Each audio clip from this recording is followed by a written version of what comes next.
equipo que nos grabe para también escucharte a ti, Eduardo.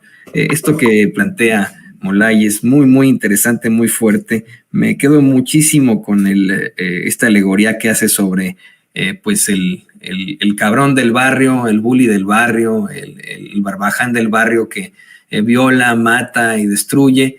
Y que pues solamente puede ser enfrentado tal vez con la policía. Desafortunadamente la policía en estos momentos es Estados Unidos, que es amigo de ese barbaján, de ese malvadón, y le está permitiendo pues actuar de una forma terrible, le está permitiendo continuar con este genocidio. Pero sí quiero insistir en que considero se está convirtiendo en un problema para los Estados Unidos también el actuar de Israel. Molay mencionaba que se está tal vez de alguna otra forma repitiendo la historia, que estamos viendo cómo es que Netanyahu se burla de Naciones Unidas, de la Comunidad de Naciones, como lo hizo Hitler con la Liga de Naciones en aquel entonces, con la única diferencia de que Hitler no tenía el apoyo de los Estados Unidos. Estados Unidos buscó de todas las maneras evitar el conflicto, entrar en el conflicto. Es hasta que se le obliga con el ataque a Pearl Harbor que tienen un pretexto para entrarle, pero Franklin Delano Roosevelt en todo momento se hizo güey y no quiso entrar al conflicto hasta que ocurre esto.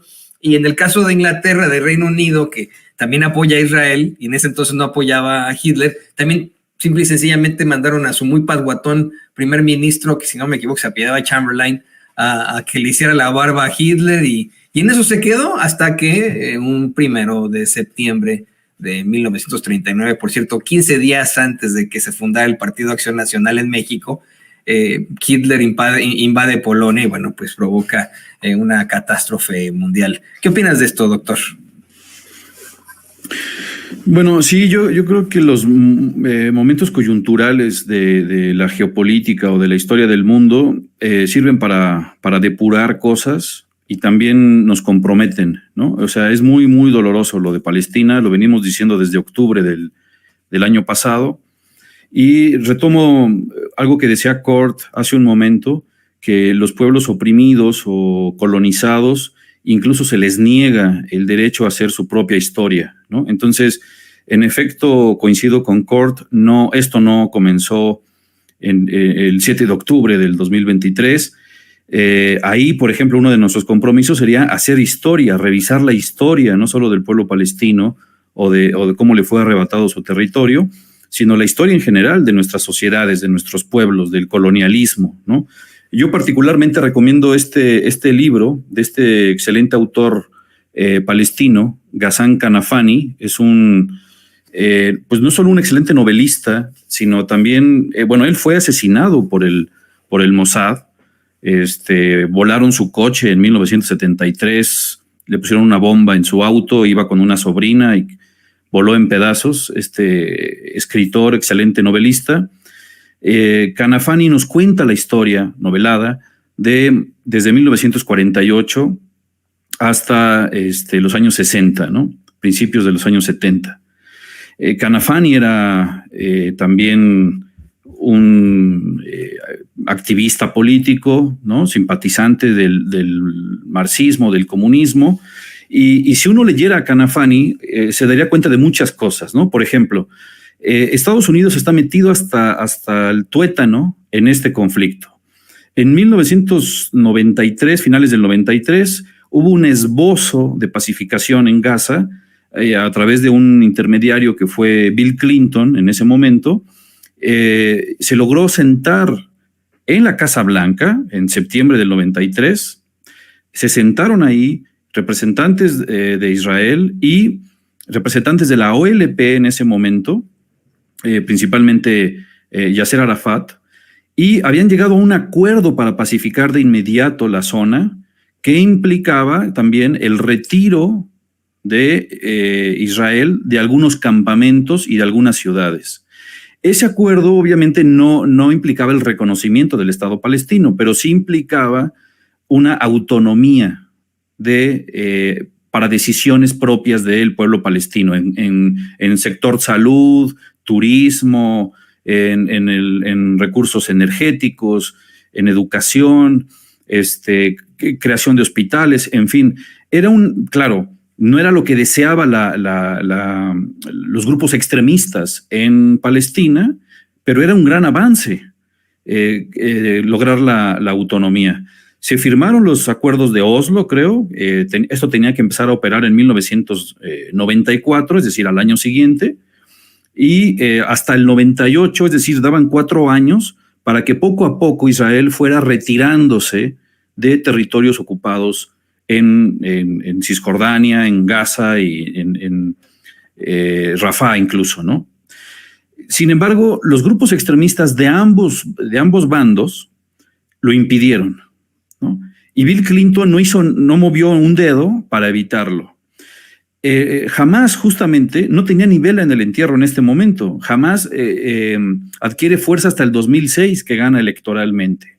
Y eso fue cuando se fueron corriendo de la postura marxista de los palestinos, a la cual pertenecía Kanafani, se fueron corriendo poco a poco al extremismo religioso, islámico, porque la OLP no era un grupo islámico. El grupo que promovía la autonomía palestina, o Yasser Arafat, el portavoz, no hablaban de islamismo.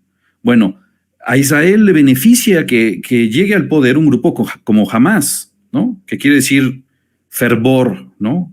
Emotividad sería la traducción, ¿no? de Hamás, que además son siglas, ¿no? Que significa algo así como movimiento que incluye la palabra islámico, ¿no?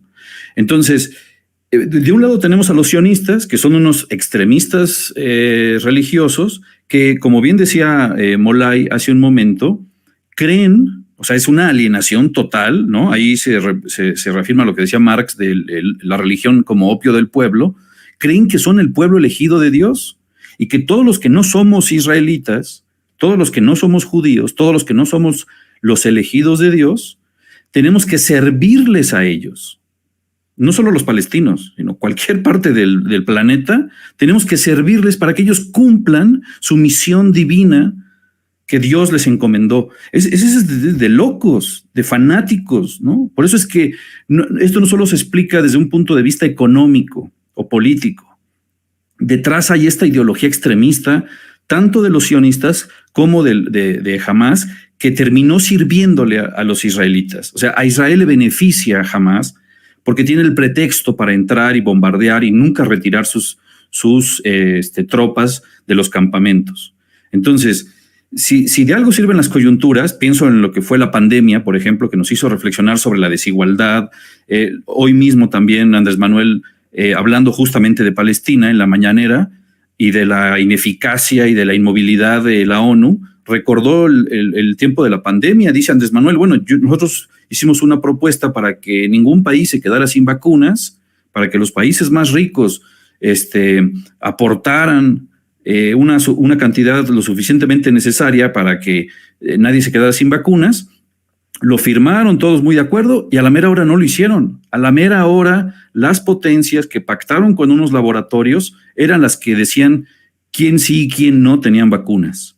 Entonces, lo que está pasando en Palestina es un momento coyuntural, ¿no? De muchos que ha tenido desde 1948 hasta la fecha, que nos debería hacer pensar en el orden mundial completo, en la profunda desigualdad en la que se vive y en la inoperatividad ya que tiene la ONU. O sea, como bien decía Molay, Andrés Manuel le llamó, les falta activismo dentro de la ONU. Incluso Andrés Manuel era un poco, hasta con cierto humor negro, lo dijo en la mañana, ¿no? Dijo, se toman su cafecito en la mañana, los de la ONU, leen las noticias, van a la oficina, van a una asamblea, van a comer, regresan a otra reunión, vuelven a hojear el periódico. No están allá donde se están asesinando niños y niñas en la crueldad más atroz que puede existir, gente indefensa, ¿no? Entonces, a mí también me molesta que se le siga llamando guerra. Esto no es una guerra, no son bandos simétricos, es un genocidio, es una operación de exterminio de un Estado genocida, ¿no? De un ente sionista, terrorista, que es Israel, contra un pueblo indefenso. Entonces, sí hay que revisar la historia. Creo que es un buen momento para revisar la historia de Palestina, pero también la historia de América Latina, la historia de nuestros pueblos, porque en efecto, por ejemplo, el PAN en México, el PAN tiene su origen en el fascismo, ¿no? O sea, el PAN es fascista en su origen. Entonces, hay veces que la gente, por no conocer la historia de nuestros partidos, de nuestros pueblos, de dónde venimos, es que a veces no se comprende el presente. Entonces, yo creo que a lo que nos invita esta coyuntura es a tomar partido. Uno ya no puede ser neutral. Lo dije en alguna luneta, ¿no? Que todo espectador era un traidor, ¿no? O un cómplice. Y entonces, bueno, yo celebro que por fin México haya dado un pasito. Es un pasito muy pequeño, pero hay que celebrarlo, de apelar a la Corte también y unirse a la petición de Sudáfrica de enjuiciar por genocidio a los que sean responsables en Israel. La ruptura de relaciones diplomáticas con Israel creo que sería lo que sigue como sociedad civil. No solo el boicot a empresas sionistas, ¿no? Como Starbucks o Kentucky Fried Chicken o todas las que hay por ahí una lista inmensa de lo que podemos hacer, sino también pedirle a los estados que a su vez presionen para que la ONU haga algo de inmediato, ¿no? Un cese al fuego inmediato. Los universitarios estadounidenses, como lo decía Molay hace un momento, ya nos dieron el ejemplo.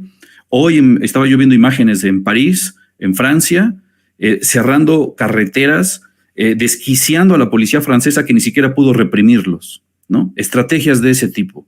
Entonces, bueno, yo invito a que revisen a este escritor, Ghassan Kanafani. Tiene una trilogía, 3 novelas en diferentes momentos de la historia de Palestina, y creo que conviene, como dice Andrés Manuel citando a Cicerón, que recurrir a esa gran maestra, ¿no? Que es la historia. Totalmente de acuerdo contigo. Y déjame incluir